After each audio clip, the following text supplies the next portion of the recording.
very good evening and welcome to this Saturday's edition of Visual Radio on Yes 101. For the Newsfirst team, I'm Sharanya Bevikrama. And I'm Tinal Tilakaratne. First, let's take a look at your headlines.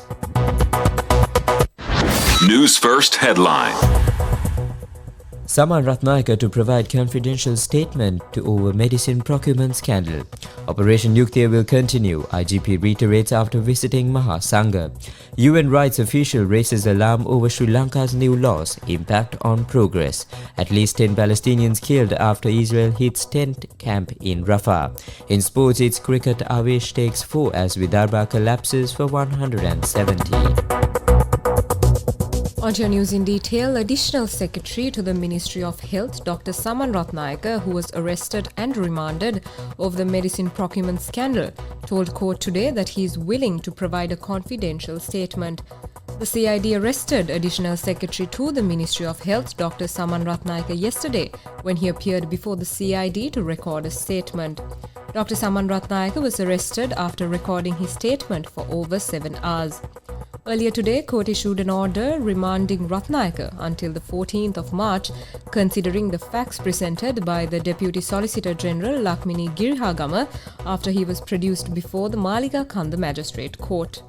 But at the time, Dr. Saman Ratnayaka told court via his lawyer that he is willing to provide a confidential statement before the magistrate. The magistrate granted permission for the move and ordered the suspect to appear before the court on the 4th of March to provide the statement. Accordingly, Saman Ratnayaka will be remanded until the 4th of March. For more information, log on to www.newsfirst.lk. Meanwhile, the Inspector General of Police, Deshbandhu Tendakon, stresses that Operation Yuktiya will continue until organised crimes in Sri Lanka are completely eradicated. He says that they will continue Operation Yuktiya, and as acting IGP of police, he initiated this operation with the hope of eradicating drug trafficking or drugs in Sri Lanka, and that they have not yet fully achieved their goal of eradicating drug trafficking. He says that the operation will continue until they achieve complete success.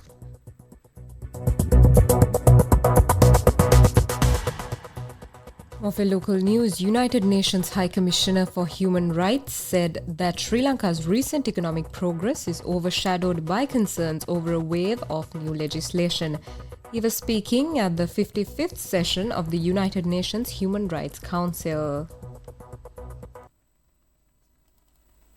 While the government has taken important steps to stabilize the economy, I am concerned by the introduction of new or proposed laws with potentially far-reaching impact on fundamental rights and freedoms, the rule of law and democratic governance. These include the Online Safety Act, the Anti-Terrorism Bill, the Electronic Media Broadcasting Authority Bill, and the NGO Supervision and Registration Bill, which variously strengthen the executive, grant broad powers to the security forces, and severely restrict rights to freedom of assembly, association and expression, impacting not only on civic space but the business environment. This year, Sri Lanka marks 15 years since the end of a decades-long civil war. Yet violations of human rights remain unaddressed. Provincial councils and local government bodies that promised a measure of devolution are not currently constituted. It is almost 5 years since the devastating Easter Sunday bombings, and despite Supreme Court orders, victims are still seeking truth and justice. While the government has introduced a draft legislation for a Commission for Truth, Unity and Reconciliation, the environment for a credible truth-seeking process remains absent. My office continues to receive allegations of surveillance, harassment and arrests by security forces of civil society representatives, journalists and victims, as well as of people who have been involved in organizing commemoration events for victims of war. Last week, the appointment of a new Inspector General of Police was confirmed, despite the Supreme Court's finding that he was responsible for torture of an individual in 2010.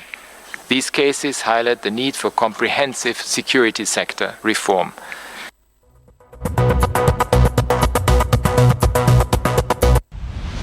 International news. Israeli forces have hit a tent in Rafah housing displaced Palestinians, killing at least 10 people. According to local authorities, hours after 15 people were killed in an attack on a home in Deri al-Abar. Foreign media says that the strike took place near Tal al-Sultan Hospital in the western parts of Rafah city in the southern Gaza. The health ministry in Gaza says a medic working at the hospital was among those killed. However, the Israeli military did not immediately respond to a request for comment. Sports news. In your sports news, it's cricket. Avesh Khan's 4-wicket haul helped Madhya Pradesh dominate the first day of Ranji Trophy semi-final against Vibada in Nagpur. After being asked to bowl, the Madhya Pradesh Quicks ran through Vibada to bowl them out for 170. Madhya Pradesh ended the day at 47 for 1, trailing by 123 runs. And that's a wrap of your Yes 101 Visual Radio for today. For the Newsfirst team, I'm Tinal Tilakaratna. And I'm Sharanya Bevikrama. Good night.